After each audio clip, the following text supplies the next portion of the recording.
Formula ఈ car race కేసుకు సంబంధించి నాంపల్లి కోర్టులో విచారణ కొనసాగుతోంది. ఈ విచారణకు మాజీ మంత్రి కేటీఆర్ హాజరయ్యారు. ఫార్ములా ఈ రేస్ కేసులో 55 కోట్ల అవినీతి జరిగిందంటూ ఏసీబీ కేసు నమోదు చేసింది. మే 14న ఈ కేసులో కేటీఆర్ సహా 5గురికి సమన్లు జారీ చేశారు. ఈ కేసులో A1గా బీఆర్ఎస్ వర్కింగ్ ప్రెసిడెంట్ కేటీఆర్ను చేర్చారు. ఆ తర్వాత A2గా ఐఏఎస్ అధికారి అరవింద్ కుమార్, A3గా హెచ్ఎండిఏ మాజీ చీఫ్ ఇంజనీర్ బిఎల్ఎన్ రెడ్డిని చేర్చారు. కోర్టులో మార్చి 23న 77 పేజీల ఛార్జ్షీట్ దాఖలు చేసిన ఏసీబీ ఛార్జ్షీట్లో 14 మంది సాక్షులను పేర్కొంది. మే 14న ఛార్జ్షీట్ విచారణకు ఆమోదించిన ఏసీబీ కోర్టు జూలై 31న విచారణకు హాజరు కావాలంటూ సమన్లు జారీ చేసింది. ఇక నాంపల్లి ఏసీబీ కోర్టు విచారణకు బీఆర్ఎస్ వర్కింగ్ ప్రెసిడెంట్ కేటీఆర్ హాజరయ్యారు. ఇక తాజా అప్డేట్స్ అందించేందుకు మా ప్రతినిధి కిరణ్ సిద్ధంగా ఉన్నారు. కిరణ్,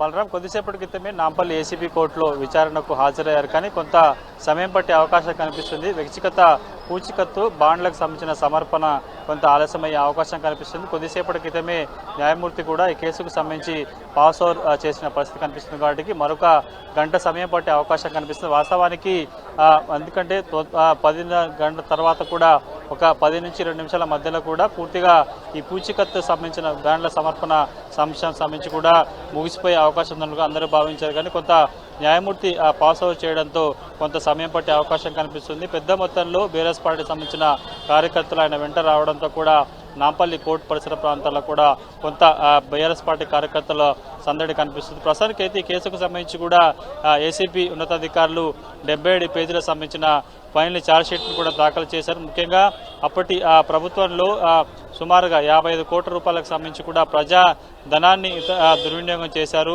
పక్కదారి పట్టించే ప్రయత్నం చేశారు. అందుకు సంబంధించిన కొన్ని కీలక వివరాలను కూడా ఇటు ఏసీబీ ఉన్నతాధికారులు తన ఫైనల్ ఛార్జ్షీట్లో కూడా పొందుపరిచే ప్రయత్నం చేశారు. దీనికి సంబంధించి బీఆర్ఎస్ పార్టీ మొదటి నుంచి కూడా సంబంధించి ఏదైతే ఆరోపణలు చేశారో కేవలం అవన్నీ కేవలం ఇరుకాటంలో పెట్టేందుకు, తమను జైలు పాలు చేసేందుకు మాత్రమే చేశారంటూ కూడా మొదటి నుంచి కూడా ఎప్పుడైతే ఎఫ్ఐఆర్ నమోదైందో ఆ తర్వాత పలు పర్యాయాలు కోర్టులో ఇటు విచారణకు కేటీఆర్ హాజరయ్యారు. అప్పటి నుంచి కూడా చెప్పే ప్రయత్నం చేశారు. ముఖ్యంగా 55 కోట్ల రూపాయలకు సంబంధించి కూడా ఎలాంటి కేబినెట్ మీటింగ్లో అప్రూవల్ లేకుండా కేవలం ఒక మంత్రి చెప్పిన మాట ప్రకారమే సదరు కంపెనీకి విదేశీ కంపెనీలకి పంపించారు. ఆ తర్వాత ఎలక్ట్రో బాండ్ల పేరుతో కూడా తిరిగి బీఆర్ఎస్ పార్టీకి వచ్చినట్టుగా ఆరోపణల నేపథ్యంలో పూర్తి స్థాయిలో ఆ తర్వాత దీనికి సంబంధించి 8 కోట్ల రూపాయలకు సంబంధించి పైగా పన్ను భారం ప్రభుత్వం మీద పడిందంటూ కూడా కాంగ్రెస్ ప్రభుత్వం ఆరోపిస్తూ వచ్చింది. ఇప్పటికి ప్రస్తుతానికైతే సుమారుగా 77 కోట్ల రూపాయలకు సంబంధించి కూడా ప్రజాధనం దుర్వినియోగమైనది ప్రధాన ఆరోపణ. అందుకు సంబంధించి కూడా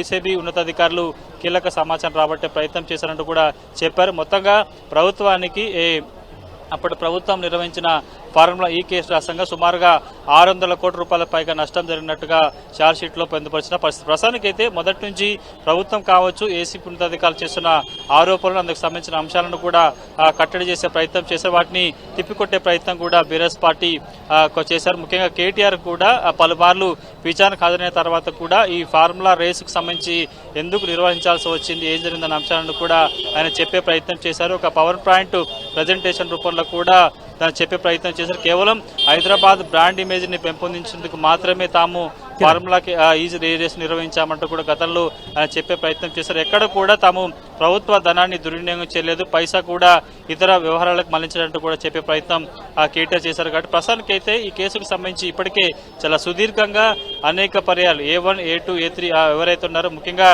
ముందుగా A1గా మాజీ మంత్రి కేటీఆర్ ఉన్నారు. ఆ తర్వాత అప్పటి పట్టణ శాఖ ప్రిన్సిపల్ సెక్రటరీ ఉన్న అరవింద్ కుమార్తో పాటు హెచ్ఎండిఏ చీఫ్ బిఎల్ రెడ్డితో పాటు ఈ ఎంటైర్ ఈ ఫార్ములా రేస్ను కోఆర్డినేట్ చేసిన సంస్థకు సంబంధించిన ప్రతినిధులు కూడా చేర్చారు. కాబట్టి మొత్తంగా 5గురు సంబంధించి ఇందులో పొందుపరిచారు. కాబట్టి పూర్తి స్థాయిలో మొదటి నుంచి కూడా ఎప్పుడైతే కేసు నమోదవడో ఆ తర్వాత పరిణామాలకు సంబంధించి కూడా మనం పూర్తి స్థాయిలో చూసుకుంటే కానీ పూర్తి స్థాయిలో ఎక్కడ తమ ప్రభుత్వ ధనాన్ని దుర్వినియోగం చేయలేదని ప్రధాన ప్రస్తావన. ఈ 75 పేజీల్లో కూడా చాలా కీలక విషయాలను ఏసీబీ ఉన్నతాధికారులు పొందుపరిచినట్టుగా చెప్పాల్సి. అందుకు సంబంధించి పక్కాగా ఫార్ములా రేస్కు సంబంధించి కూడా అవినీతి జరిగింది, పెద్ద మొత్తంలో ప్రభుత్వ సొమ్ము దారిమల్లినట్టుగా ఇప్పటికే ఏసీబీ అధికారులు తన ఛార్జ్షీట్లో కూడా పొందుపరిచిన పరిస్థితి.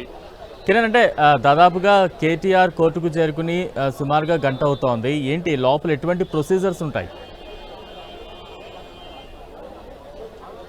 వాస్తవానికి దీనికి సంబంధించి కూడా ఎందుకంటే కోర్టు ఈ కేసు ఎప్పుడైతే కేసు నమోదైందో ఆ తర్వాత కూడా ఆరోపణలు ఎదుర్కొంటున్న వారు దీంట్లో A1, A2, A3 ఉన్న వారు ఎక్కడా కూడా అరెస్టు కాలేదు కాబట్టి మొదటిసారి దీంట్లో ట్రయల్ సందర్భంగా ఛార్జ్షీట్లో భాగంగానే ఛార్జ్షీట్ దాఖల్సిన సందర్భంగా ఎవరైతే ఆరోపణలు ఎదుర్కొంటున్న వారంతా కూడా కోర్టు ఎదురు హాజరు కావాల్సి ఉంటుంది కాబట్టి ముందుగా ఈ రోజు 5గురికి సంబంధించి కూడా వ్యక్తిగత బాండ్లు పూచికత్తు సమర్పించిన తర్వాత కూడా ఆ తర్వాత రెగ్యులర్ గా కోర్టులో ఈ కేసుకు సంబంధించి కూడా రెగ్యులర్ ట్రయల్కి వెళ్లే అవకాశం కనిపిస్తుంది. అందులో భాగంగానే మే 15న ఈ రోజు వ్యక్తిగతంగా హాజరు కావాలంటూ కూడా సమన్లు జారీ చేసిన నేపథ్యంలో ప్రస్తుతానికి ఈ రోజు కేవలం పూచికత్తు బాండ్ల సమర్పణ సంబంధించిన వ్యవహారం ఉంటుంది. వాస్తవానికి కోర్టు ప్రారంభమైన తర్వాత కూడా వెంటనే ముగిసిపోవాల్సిన అవసరం ఉంది కానీ కొన్ని వేరే కేసుల కారణంగా కూడా ప్రస్తుతం ఈ కేసుకు సంబంధించి కూడా న్యాయమూర్తి పాస్ ఓవర్ చేసినట్టుగా మనం చెప్పాల్సి ఉంది కాబట్టి మరికొంత సమయం పట్టే అవకాశం కనిపిస్తుంది. ఇప్పటికే కేటీఆర్ నాంపల్లి కోర్టుకు చేరుకుని కూడా సుమారుగా